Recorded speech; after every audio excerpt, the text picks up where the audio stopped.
You just cut the skin, right? Just cut the skin like that. Okay? So just do one side at a time. So I cut the skin, then see, I'm putting my thumb down there, I feel the bone, and I feel the bone on this side here. Okay? And literally all I do is I just twist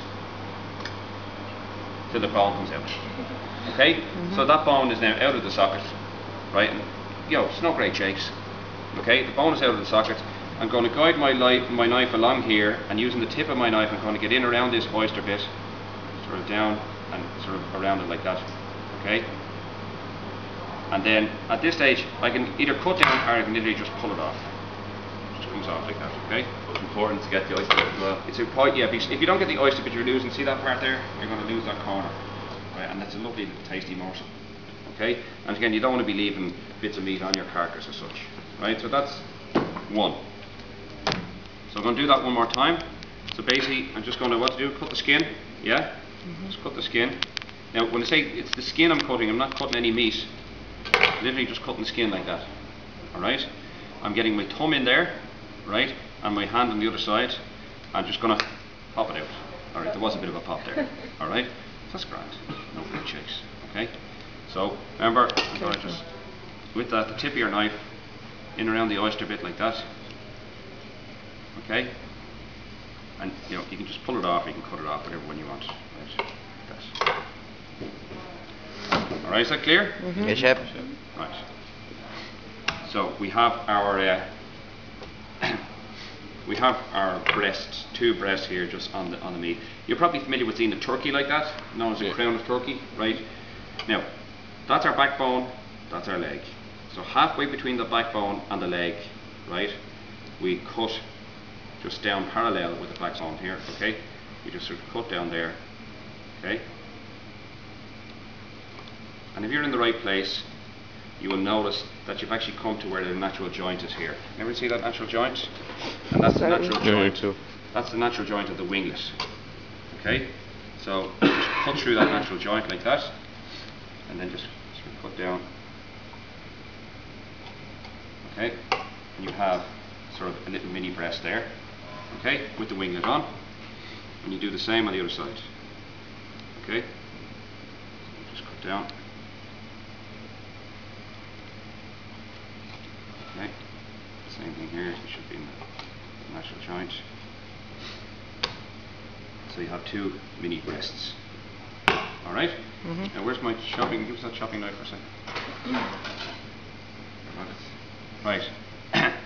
So the next thing we do is that basically what we want to do is we have meat on both sides of the breast here, okay? And basically what we're going to do here is I'm going to chop down. I'm going to chop down here and just take the ribs. Right. I'm just going to take that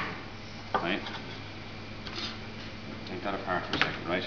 So literally here that I just have sort of like meat on both sides of the bone, and then halfway through it I'm just going to cut. I'm just going to cut down like that with the heel of the knife, just push. Okay? So I have one bit of breast meat on the bone, two bit of breast meat on the bone, little mini breasts, right? Another little mini breast. Okay, so that's our four pieces of breast meat. Okay? Now, the interesting thing happens here in that I have been teaching this class since the degree started. Alright, I was teaching, I suppose, how to cut up chickens a little while before that. And I used to always basically just cut up a chicken like this, and I always saw that there's a natural joint there, right? And I used to always just cut exactly between the natural joint, and it was like cutting through butter because it was in the right place. And then a few years ago I had a eureka moment. Ding. And the eureka moment was that if I pull the skin down like that, alright, and if I looked that there's a natural grey there between the skin, see the way that skin changes to this and there's sort of a line? Okay, and I found that, you know what, once that skin is pulled down nicely like that, and if I cut right at that line, eureka! Do you know what I mean? Alright? So it shows you're never too old or too ugly to come up with new ideas from time to time. Alright? So sometimes, as I say, sometimes nature shows you in patterns where to cut and where to do things, okay? Now, the problem with that is you need to pull the skin tight, right? And also, you need, when you have it like that, hold it tight and push and cut. Because what I've seen other people do is that they come up like this with their knife and they bring it up and they're not in the right place now. Right, is that clear? Yes, sir. Yep. Right, so just keep it pulled tight like that, and when it's pulled tight, you should then, yeah, we're alright, be able to cut down, and it should be in the right place. If you're feeling resistance, you're in the wrong place. So just reassess it. Don't just go to the right or to the left. Actually reassess, say, okay, which direction should I be going? Am I too far up, too far down? And then just reassess it like that. Is that clear? Yep. I think I'll leave it at that at the moment. Just go ahead and do that, and then I'll show you